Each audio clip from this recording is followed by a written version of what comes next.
En los 5 lugares clave de las ruinas de Armero que investigamos, los sonidos jugaron un papel escalofriante. ¿Quieres una muestra? Acompáñame al viejo hospital de Armero.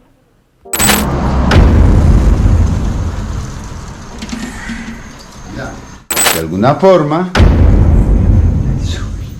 no es posible, te manifestaste. Ay, no, está horrible.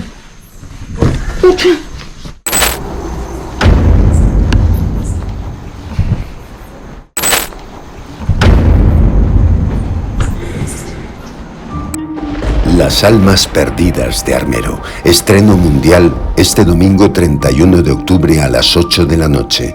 5 horas de investigación paranormal. Abre el portal al misterio.